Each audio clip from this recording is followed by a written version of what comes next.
Hello, everybody. This is Dr. Cole. It's Saturday afternoon, April 30th, and we're now entering week 16 of Political Science 1013 for the spring 2022 term. Everybody, this will be my second to last message to you. The last message will go out in about a week. That will be coming up just before the final exam. What we have remaining, everybody, is a quiz. Our last quiz of the term is coming up Tuesday the 3rd. Then the final exam, let's see if I sent you all, I don't know if I sent you all an announcement about the final exam. The final exam will be Monday and Tuesday, the 9th and 10th. You'll have 48 hours to take it. And that's all we've got left except for the term paper for those who would like to do one. Remember, it's not mandatory, it's not absolutely necessary, but it is something that could help you raise a low grade. We have 2 weeks from today to get grades in. So you have a little less than 2 weeks to get something to me to be graded in time to turn in grades on Saturday the 14th, 2 weeks from today. I haven't heard from that many people about this. So if you would like to try to put something together, please contact me as soon as possible, and I'd be happy to give you whatever advice and support I can. So we're coming to the end of the term. Let me say just a few words about Unit 8 and what we have coming up for the quiz on Tuesday. In Unit 8, what we've tried to do is, first of all, we want to be sure that everyone knows who their own representatives in Congress are, especially your member of the House. That's especially important. We talk about the kinds of people who are and are not chosen to run for and serve in Congress. We talk a good deal about how members of Congress are elected. Okay. We discuss how members try to maintain channels of communication with their constituents.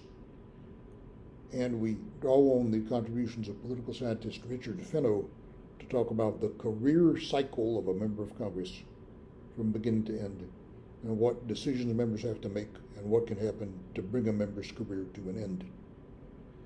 After that, we talk about the structure of Congress, the leadership positions, such as Speaker of the House and others, the committee and subcommittee system, the process by which a bill becomes law,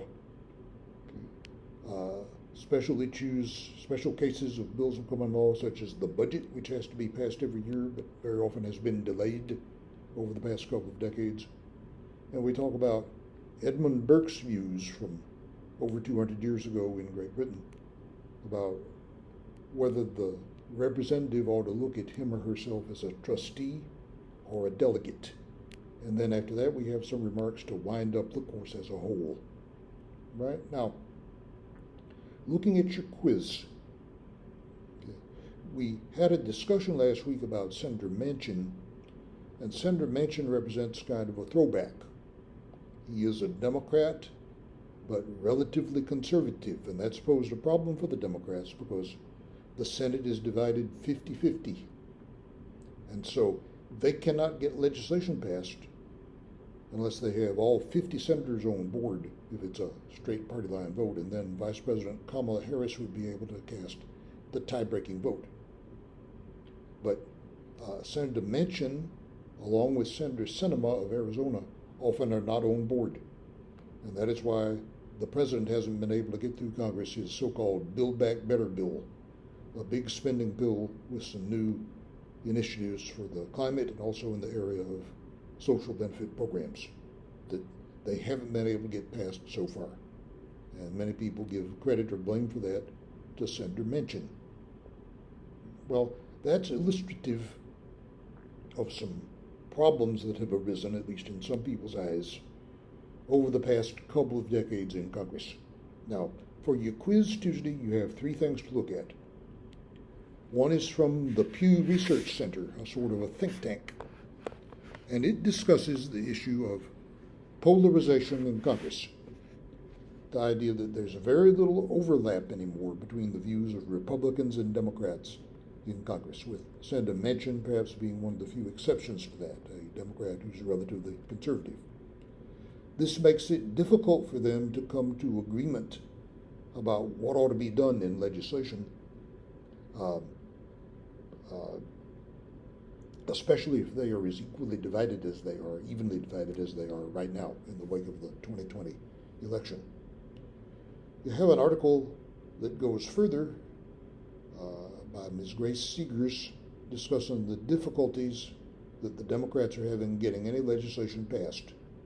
They can't get legislation passed because their majorities are so slim and both the House and Senate are so evenly divided.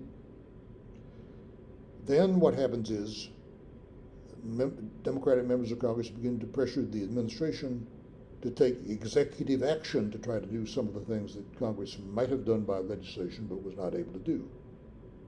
The trouble is these days, if the president does such a thing, the Supreme Court may find that he does not have the authority to do it.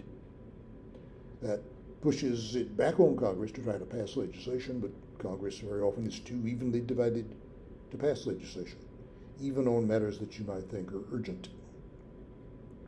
Now, the final article has to do with the practice of earmarks. Earmarks are a practice that some people find to be kind of corrupt and that were brought to a stop in Congress about a decade ago, but your article mentions that earmarks are being brought back under something of a different name, community development spending or something along those lines, I believe.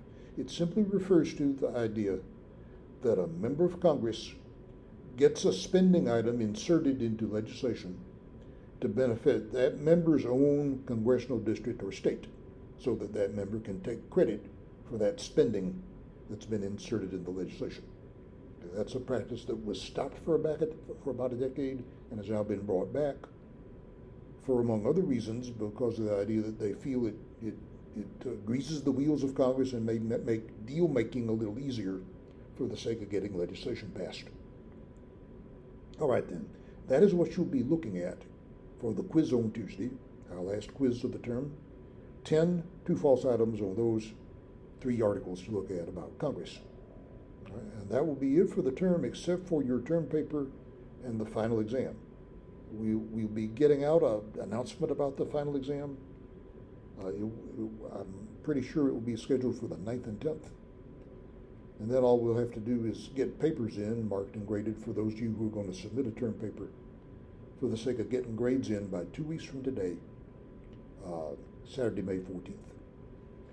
All right, so that's our second to last message for the term. We'll be talking to you 1 week from today, give or take a day or two to finish things up for the term, and at that point about all we have left is the final exam and the term paper for those of you who are going to submit one.